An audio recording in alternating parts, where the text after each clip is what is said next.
Hey, we're the Massholes. We're on the West Coast. We're the West Coast Massholes. We're the Massholes on the West Coast. We were from Mass. We were holes when we're there, but we came out here and now we're West Coast Massholes. Hey, everybody, welcome to West Coast Massholes. I am Masshole Todd Robert Anderson, and over there in the other box is West Coast Masshole Josh Wingate. He's a martial arts expert and an actor, and he can do mocap. Can you do mocap?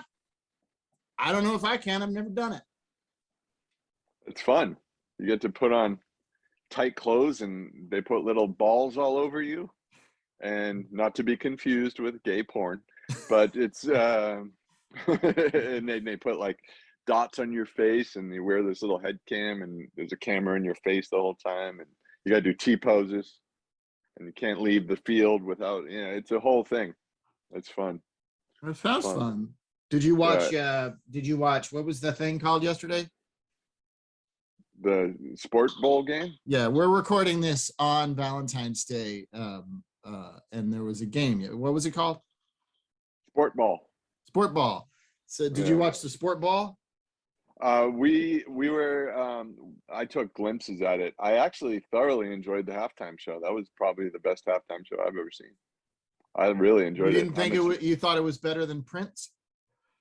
Yeah. I came of age with the 90s hip hop, and I was really into hip hop at that time in my life, so it was really cool. It was just nostalgic for me, Yeah.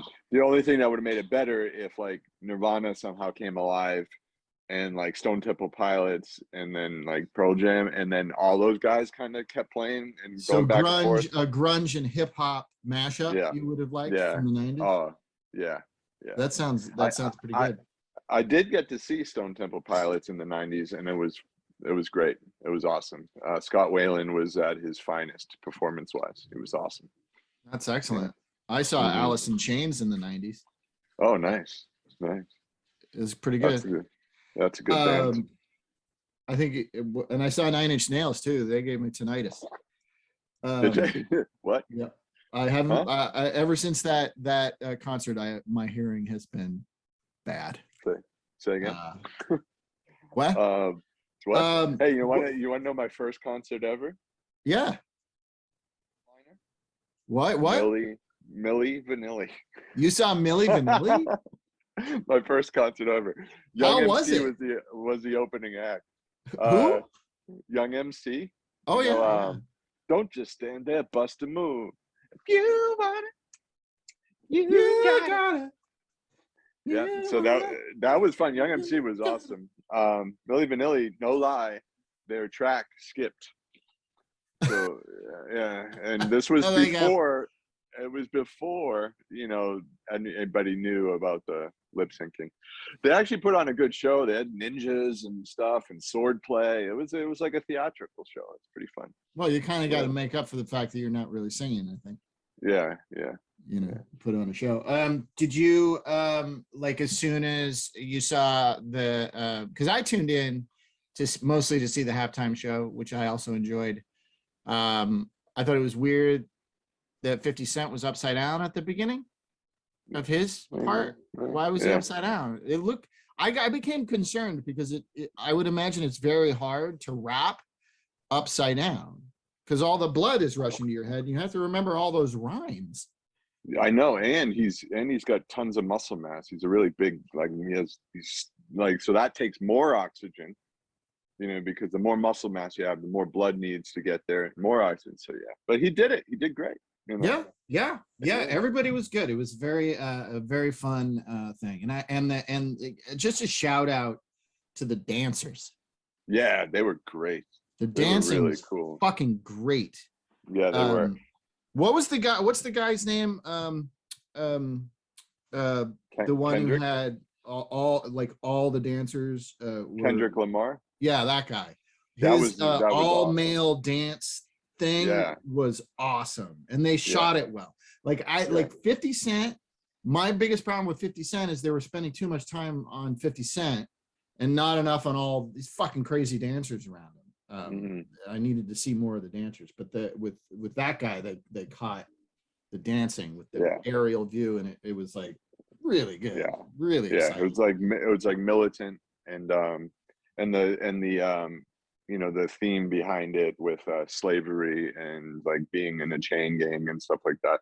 Kendrick is I think is the best rapper that's come out in the recent times, and I just think it's cool that he's amongst that crew because he's the only modern Yeah, he rapper was the there. only modern guy. Yeah, yeah. Yeah, and I personally thought Mary J. Blige was awesome. She was a highlight for me. It was just rocking that awesome outfit, and just she gave me chills at one point. She was slaying it. She was awesome. Yeah, she was Oh, great. Yeah, yeah. it was very fun. And it especially fun is today, all the people on social media, the politicians and whatnot, Uh-huh. because the New York Post reported they got like footage of Snoop Dogg smoking weed before the show, and This is news. like, This is news. and all these people, all these right-wing Christian zealots and all that, they're all saying this is a role model for your children.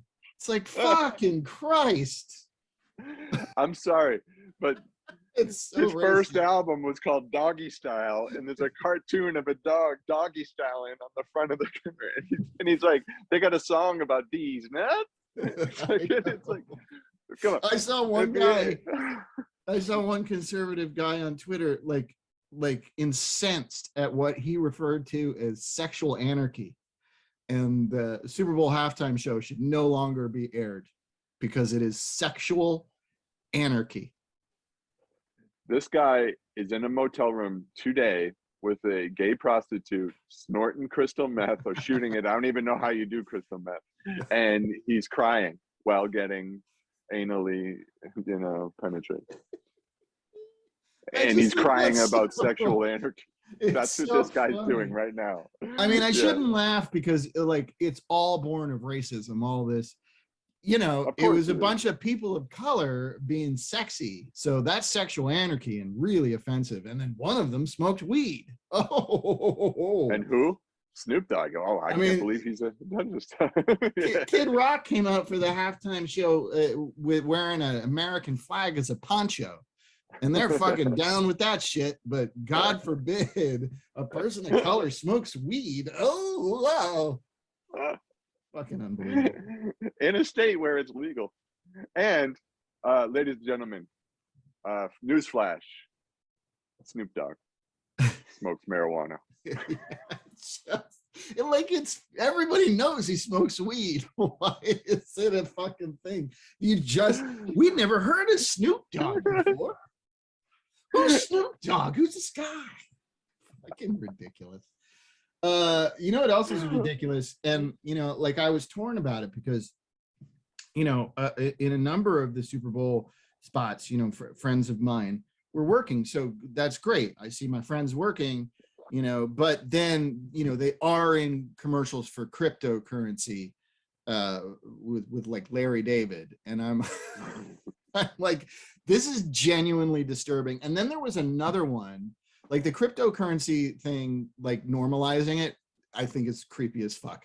And it's also really bad for the environment. But, that's neither here nor there.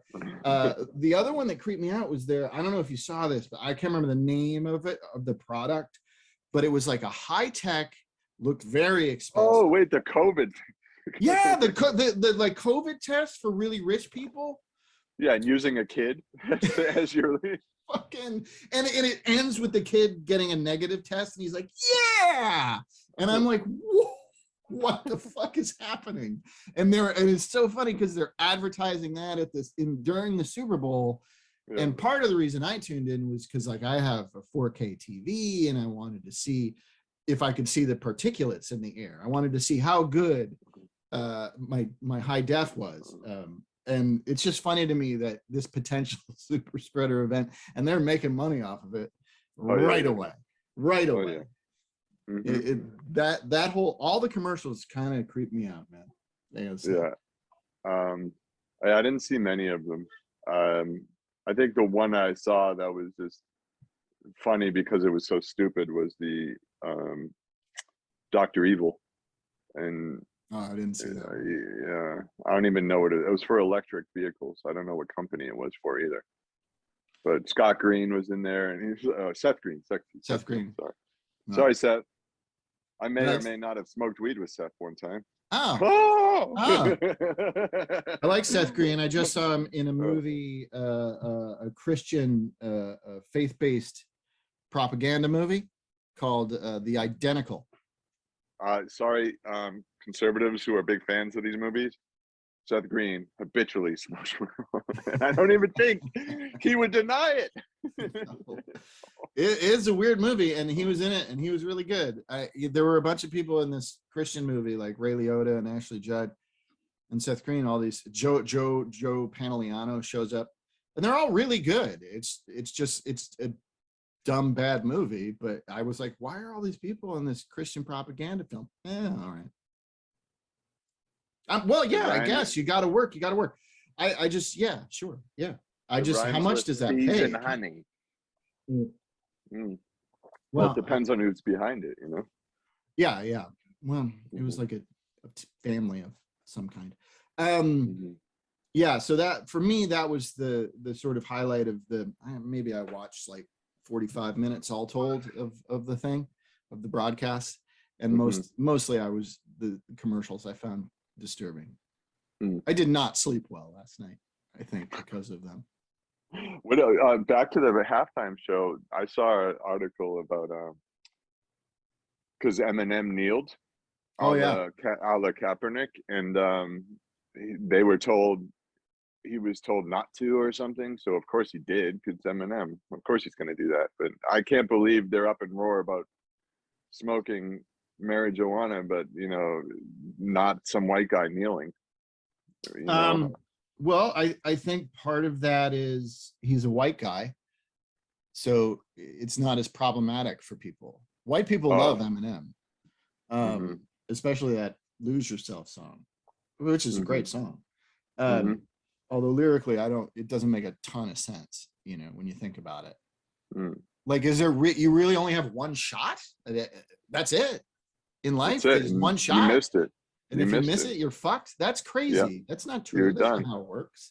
It's not just one shot. Well, we Jesus have to believe Christ, that as I'm a actors. 50-year-old bit player actor. Let me tell you, I've had a lot of shots.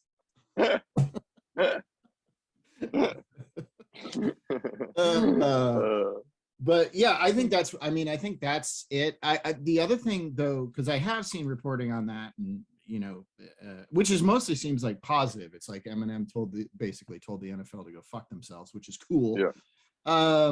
But like another thing that was interesting to me that I saw initially in the reporting, and then it's sort of been glossed over because Eminem took a knee and all of that. But the NFL also told Dr. Dre not to say the lyric, "I still don't like the police." And he did anyway. So Eminem is not the only guy who's told the NFL to fuck off. And maybe we should be more focused on Dr. Dre, because Eminem wouldn't be there if not for Eminem wouldn't be.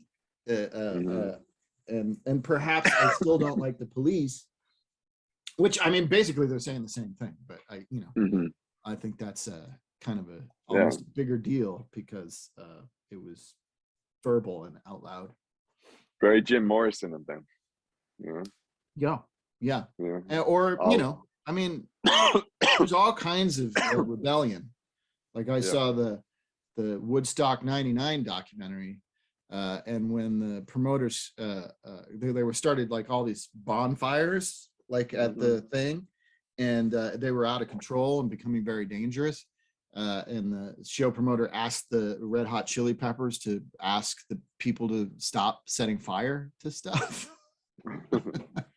And they went, okay, sure.